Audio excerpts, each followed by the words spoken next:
Okay, my grasshoppers, on this next videotape analysis, I'm going to be talking about the first move of the forehand ground stroke.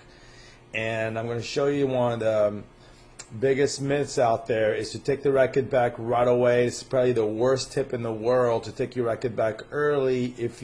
Unless you're a complete beginner, you don't want to do that. You want to turn your shoulders early by keeping both hands on the racket, your non-hitting hand on the throw of the racket. Now I'm going to roll down the top 8 guys in the world, plus I'm going to add about 12 other pros, men and women, to show you the common fundamental of the first move is to keep the left hand on the racket.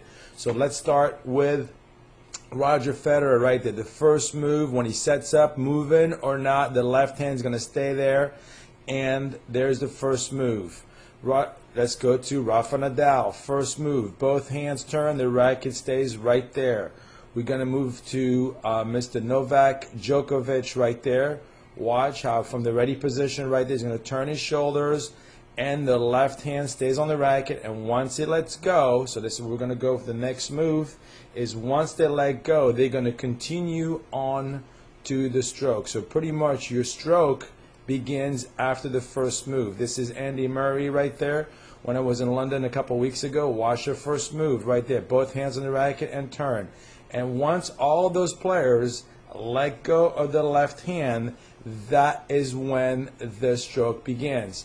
There is Juan Martín del Potro right there, first move, both hands on the racket, and once they let go, they will begin the swing. I'm going to go to the number 7 player in the world right there, which is Davydenko. Watch the left hand right there, first move. Once again, the left hand stays on the racket and they're going to let go, and the stroke will begin from that point. That is the key. And there's Andy Roddick right there when I was in Miami last year, right there, first move. He has a huge forehand and probably one of the biggest scorers in all the guys I just showed you, because look how long that left hand is going to stay on the racket. This is Mr. Tsonga right here, same thing, first move. Now we're also the first move. Now the common denominator on all those first moves right there, okay, I'm not going to go back and rewind the tape, is their weight is on the back foot on all of them.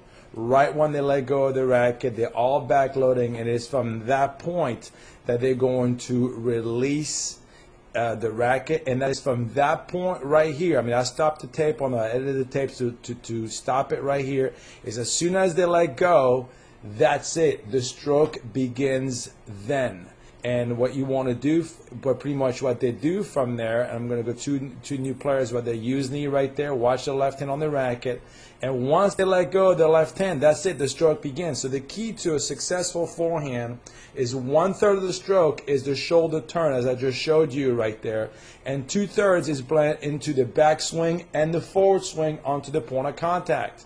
And that is how you want to develop a nice, fluid forehand. There is Gary Monfils right there. Watch how long he's going to keep that left hand on the racket, keep it, and once he's going to let go, that's it, the stroke begins. Same thing, Hewitt right there, less intensity because he's warming up, but watch how long that left hand is going to stay on the racket. So if you want to develop a nice, smooth, continuous forehand, that is what you should try to do. I'm going to go to a couple of women right there and show you what their first move is. Very similar to the guys. Watch Honchakova on the left right there. Watch how long that racket stays on the left hand stays on the racket, and watch the footwork right there. Watch what the weight is right there. Bam, back loading. Watch Maria right there.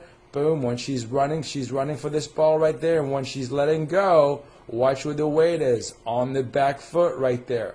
And that is how you will develop not only a powerful forehand, but a smooth forehand. Don't chop your stroke and take your racket back and just stop. You want to turn your shoulders first. That's the preparation. So all these players I just showed you right there. Let's finish up with Verdasco, and I don't know who else I have up there. I mean, I just have a ton and ton, just more and more. Here we go, 2 more. Let's go with David Nalbandian right there from the rear right there. Watch the first move right there. Regardless if you're moving or standing still, first move. Let's watch Verdasco right here, first move. I mean, I sound like I'm doing an infomercial right here, but that's what his first move is the same. All these guys and women have different looking strokes, okay? Slightly different grips, slightly different takebacks, but what they all have in common, every single one of them, what they all have in common is what they do with their non-hitting hand. And it's the first move, it stays right there, boom. We'll finish up with these two guys. And it is from that point, okay, watch again where the weight is right before they hit it. And it is from that point that they will take their racket back and blend it into the backswing, into the point of contact, and follow through. All right, so hopefully I made my point pretty clear right there. The first move in the forehand, which is your upper body coil, is to go ahead and keep both hands on the racket, turn your shoulders, even if you're running or not, forward, back, sideways, wherever you have to go, my grasshoppers, okay? Keep that non-hitting hand right there on the racket when you're moving. Hold it, and when you let go of that hand, your weight should be on your back foot like Rafa is right there, or like Roger is right there, and from that point forward, that's it. You just drop and release. All right, so hopefully I shedded some light on the preparation part of the stroke, and you can get more tips like this on my website, www.tennisaction.com. Hopefully you enjoyed it, and hopefully you'll get a smoother and more powerful forehand.